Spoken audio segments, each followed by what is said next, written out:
A car that can park in sideways, so to speak. Can this new vehicle here challenge Audi, BMW, Mercedes or Porsche on their home market? This is here the Denza Z9 GT. We're going to explain you all about it. This high-tech vehicle with a lot of new technology features you've maybe not seen before. But how good is it for real? And can it really attack the German premium manufacturers on their very core home market? We're going to find out with Thomas Autogefuehl in 4K, full screen, full length. Let's go with the Denza Z9 GT. GT stands for the Grand Touring version. It's more like a shooting brake design. In China it's also available as a sedan. And the history behind the Denza brand is 2010, Mercedes and BYD made like a joint venture and they founded this brand here together actually. Later Mercedes sold their stake back to BYD. I mean, if you remember the story with Mercedes and Tesla, Mercedes had a high stake in Tesla that would today be worth more than the whole Daimler Corporation itself. You know, they sold it before Tesla really went skyrocketing on the stock market. Lately, of course, down again. But here, will it be the same story? Will Denza succeed that much that Mercedes will regret selling the stakes? Yeah, we have to see about that. What we already see on the exterior is, let's say, a Porsche-esque design.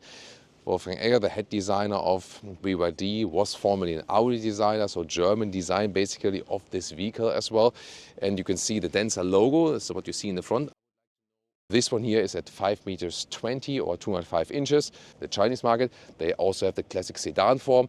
And in Europe, they want to launch with a GT version here, starting with electric version in autumn 2025. And this one here, the plug-in hybrid, supposed to come in early 2026 to the European market. We can see here, these are 21-inch wheels, pretty large. But let's start with the powertrains. So you have one electric motor in the front, always two electric motors in the rear, so one per wheel. Plus the plug-in hybrid gets the 2-liter four-cylinder combustion engine also in the front. But both cars work more or less the same. Acceleration figures are 3.6 seconds or 3.4 seconds for the fully electric version. The plug-in hybrid has almost 900 horsepower. The EV has almost 1000 horsepower. So a lot of power, of course, because you have so many electric motors. But in general, the thing is that with the PHEV, you have a 38.5 kilowatt-hour battery, very large for plug-in hybrid. And for the fully electric version, there you have a 100 kilowatt-hour battery. It's electric charging flap. There we go, AC and DC in this case in here with a different charging port. So let's see, let's go again. So the plug-in hybrid version will have a DC peak of 82 kilowatt and the EV will have a peak of 270 kilowatt, making the EV charging time 10 to 80% in about 25 minutes. These are the facts we have actually so far. And it goes even further with the technology, shown you very initially. This car has a rear axle steering, and in the usual scheme, like a Mercedes S-Class, the rear wheels can turn up to 10 degrees in the opposite direction than the front wheels, reducing the normal turning circle, making it more agile and so on. At the same time, it can also put these wheels parallel to the front wheels, like also other rear wheel steering do, but usually they do it at higher speeds and not so much. But here it can also do it at low speeds and do like a crab walk. So these wheels in this direction, these as well, and the car basically goes sideways if you have like some narrow situation. Then these here can turn up to 15 degrees in the same direction. And even more possible, have like the front wheel stationary, and then the rest of the vehicle comes around, and it works like that. For example, if I want to move this one here straight now, then actually the front wheel, the front right wheel would be sticking to the ground. And then this one would turn backward.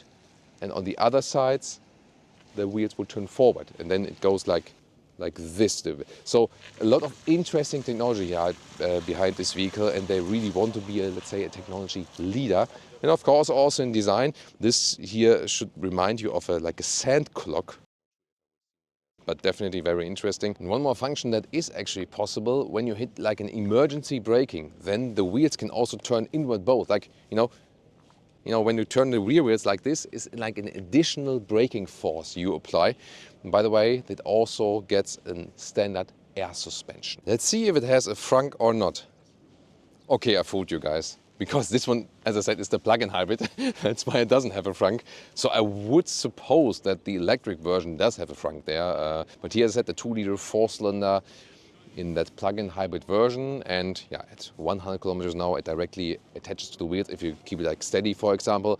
And in most other situations, it will just run as a generator. This is the key fob. Kind of heavy also, feels premium. There you can see the digital side mirrors. These are camera mirrors. They will soon fold out when I open the vehicle, and I can press it on the key fob here, or I can also press this button here. And then you can see door handles fold out, but this is also equipped with the electric doors. They automatically open. And you maybe saw that also the camera mirrors fold out. Yeah, and this, there we go. Hello. Yeah, it's always a question if it's useful or not. I'm not a fan of the digital mirrors. I'm more a fan of the classic mirrors indeed. These windows here, by the way, with dual glazing. You can see it right here. So let's see how silent it is then when driving, for example. But this is pretty cool here. This is bamboo wood actually, and you can hear how the matte surface is feeling like, and everything is covered nicely. Also this crystalline levers here for the windows. This is where you close the door electrically again with this button. Also here everything covered at the inside of the door, so this looks like really high build quality. Also with a large entry sill badge here, which already begins in the door sill. That's interesting. And then here, this steering wheel, also with real buttons. Here, for example, for the adaptive cruise control on the left side. Right side then also for the volume, so that looks good. And also like this, you know, knurling style on the buttons. Also when you here control the light switch and so on. Here once again more matte wood. Seats here, they look indeed S-Class alike. So I do feel a lot of Mercedes influence here still. And so far for this model, we only heard of animal skin seats and no alternatives so far. Of course, I would wish if they also offer some animal-friendly options. And then let's get inside. Let's see. Steering wheel here has this small knob for electric control. It goes down like this and also towards me. And we have also shifting pedals here. It's also interesting. And then we can also put here this front part a little bit longer. The seats are actually not too plush. And you can see with 1.89 meters, it's not primarily built for tall Europeans. Got to say that, you know. So here I have some headroom left, but I've seen it also in some other Chinese sedans so far, especially the Nio ET9. That was a big problem. But here, like, I almost sit in the ceiling, and if I would turn down the sun blind, I'm literally blind because I cannot see the road anymore. Interesting is that we have a roof here as well. We can open. So here I can open this shade first.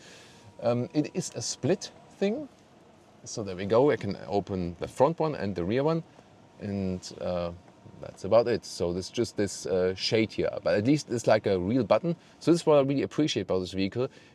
You have so many real buttons and not so much capacitive BS, especially like around here, the steering area and so on. Here, by the way, in the ceiling, there is another button to close the doors.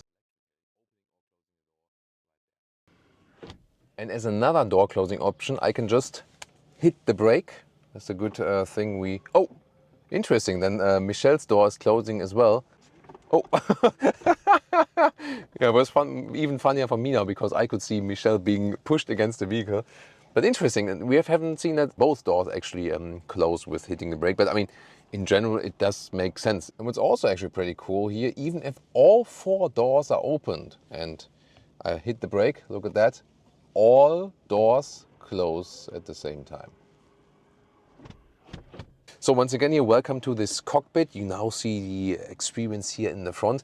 17-inch central touchscreen, 13-inch instruments, 13-inch passenger display. That's a thing in China definitely, and European and American customers just say, why would we need that? So it's a different philosophy indeed. And here we have like the very big frameless mirror, also pretty cool. And as I said here, there's crystalline buttons also on the top. So I really like the button philosophy here. Here the shifting lever, like pull this like for drive, reverse, that feels pretty cool. This is how you start the vehicle. This is still the Chinese version.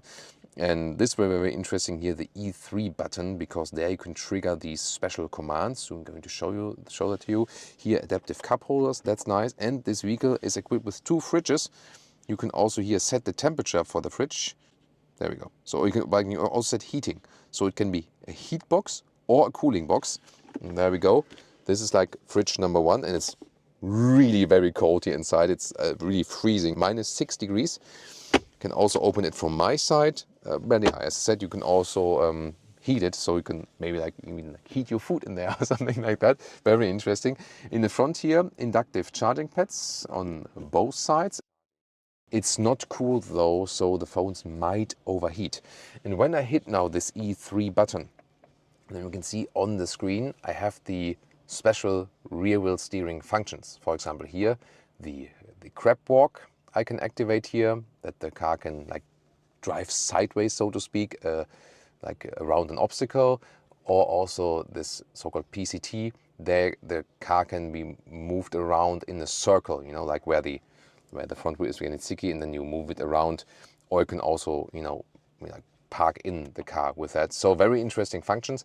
And you can see here also the whole screen, like all the animations and so on. Everything is super quick. So there's a lot of processing power behind everything. It's of course Tesla-esque from this design. Just look at that. I mean, this is also something the Germans have to work on.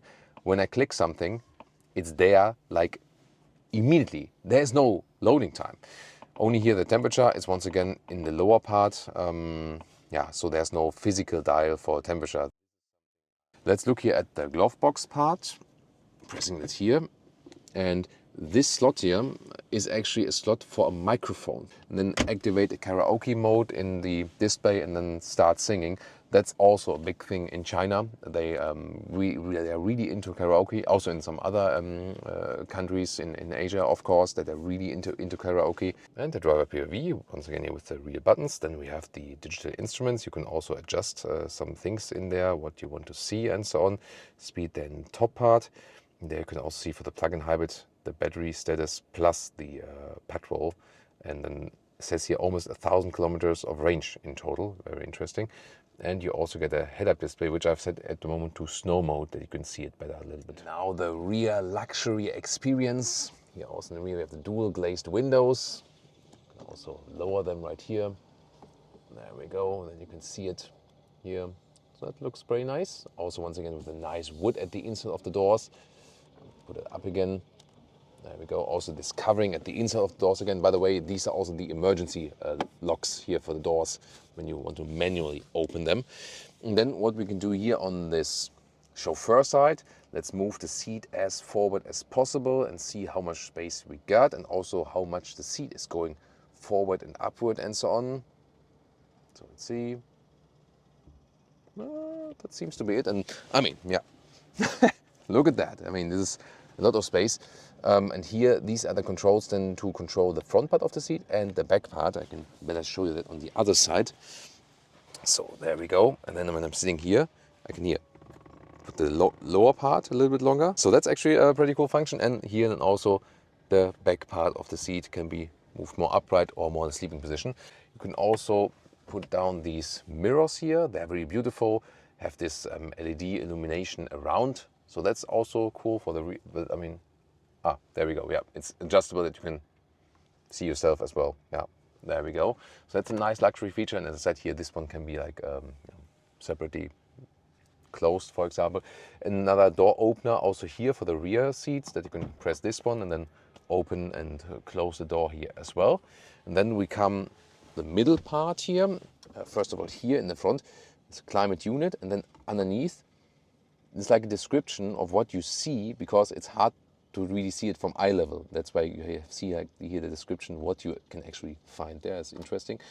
Everything here with the flat floor. That's actually quite cool.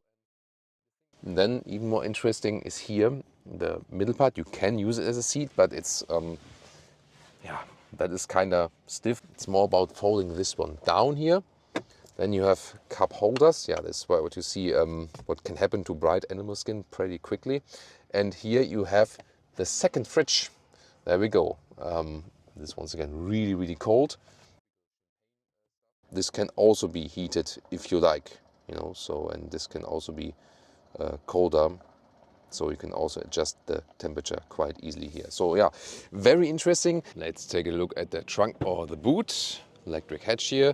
This here, the GT, this shooting brake form. And you can see here, under this cover, the trolley does not really fit. So this is not that high, at least in this position. But there is another possibility. Soon I'm going to show it to you. So this one can be removed. And then of course the trolley also fits in like this, and you also have the possibility to lower this floor. So either you can lift it up, store something underneath, or you can put it in a lower position like this. And then let's try again here with the cover, if it works then. Yeah, this works. So probably maybe just leave it in the lower position. And then here, the width here is exactly, yeah, see, like, it's exactly 1.40 meters. That's the width. And the length here, you know, when we have these gaps there. So this is about like 38 inches or 97 centimeters. And the maximum height here, we are at 27 inches or 69 centimeters. And you can see here, this is where the fridge is, the rear fridge. Here we can, there we go. 1, 2. We can electrically fold the seats. That looks cool. The fridge stands still. And then here, if we reach through, so we can almost put the full ruler in here with 78 inches or 2 meters. And now let's take a detailed look at these individual rear axle steering technology highlights. The most spectacular one is this narrow turning circle where the rear circles around the front. 4.62 meter is the turning circle there. The question is, where do you need it in your real life? Well, maybe not that often, but of course it will ensure that you can take the closest corners, so to speak. Very interesting to see, nevertheless. A more useful feature is the parking in and out feature when you steer this car in this very narrow parking slot, and then just a little bit of the rear comes around to fit in the parking spot where maybe otherwise you wouldn't have fitted in. This is a very good thing for everyday driving. However, you always have to think about, it does create a lot of wear and tear on the tire. So you always have to think about, is it worth the wear and tear of the tire to do this action here? To me, the most astonishing thing is that the technology is that far that it is very easy to do from the inside of the cabin, just using or activating it on the touchscreen, and that's basically it. And then there's also the so-called crab walk, as we talked about earlier. And for this, I also see somewhat limited use, that the rear wheels also turn in the parallel direction at slower speeds, giving you some left and right maneuvering also in tight spaces. It looks spectacular, but there are also again, the question is, where would you actually use that in your everyday driving life? But definitely everything very interesting to see what this car is capable of doing. One quick acceleration from 50. Woo! That was 100. Here the air suspension doing that very well. A little bit bumpy road here as well. The air suspension is rather set on a soft note, gotta say that. Also, when I'm doing some left and right, we're also soon going to test it even more. But here, first of all, when we can drive a little bit quicker at least, is a very responsive, definitely from the throttle. And the brakes are also extremely responsive. So you have to be very gentle with the brakes. Now we go here on this test track. We can do some cornering for you. Here, 60 kilometers an hour. Yeah, you feel the weight of the vehicle definitely pushing me a little bit outward. Now I also understand why they do this technology that the side bolsters are blowing up, because on the slick surface you're also being slid around from time to time. But what we already noticed is that's very silent here on the interior, so the noise installation seems to be really, really good. And now we can also drive a little bit quicker. Let's do one acceleration, put to sport mode again from 70 kilometers an hour. Let's go. Now the engine also went on. 150, 170, and in the sport mode, 120 kilometers an hour. Let's accelerate further. 150. Now also the engine once again gets on. 180 kilometers an hour. Now we have some bumps in the road. Let's put it here to normal again to test a little bit. Now there's like a dip. Yeah, that is very well evened out. Some cobblestones here. And now one more time here above this surface. Yeah, actually quite smooth and relaxed. And this will be also very interesting, you know, making a U-turn and using all of that rear axle steering. Wow, pretty cool. Now we make one more test here, autonomous emergency braking, when we drive 50 kilometers an hour, if the car is automatically braking.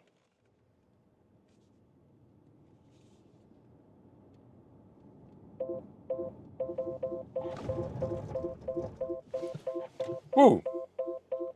Interesting. And I mean, here at least at lower speeds, it's reasonably silent because of these dual glazed windows. So that's also cool. It does feel sophisticated. It does feel premium here, what I can say so far. Let's also compare the steering once again. Normal steering. Let's see, sport steering. Yeah, it gets a little bit stiffer than the steering. But I still feel it's set out for a comfortable steering that, you know, it doesn't react that progressive. Does take a while and so on. But overall, the car feels, at least from like the first driving impressions I can gather here, feels somewhat well built. But the main question is, of course, what about the price? So it's not like the very official figure is not out yet, but what we heard is that it's supposed to start at around 100,000 euros. We have to see and confirm that later to you. But then the main question is, of course, you can come with a lot of technology on the one hand, but will the customer also accept a new brand at similar prices like the premium competition? And what about customer service and servicing the vehicles and so on? I mean, it's not sure yet if they can actually do that. This is always a problem for all of the new brands, that they have to prove themselves to the customer first. So far, the new Chinese brands are not that successful in the sales numbers on the European market, and especially not in Germany. At the same time, the Chinese brands come up with so much advanced technology and have so many engineers, which are often very, very young actually in comparison to the German engineers, and come up with fresh and new ideas. And this is of course something they can also work with. So it will be very interesting if they can succeed or not. This was like the, you know, like the first shot here for you, the first video, and we'll keep following this brand and for you, especially if you are interested. And now you should compare the classic competition.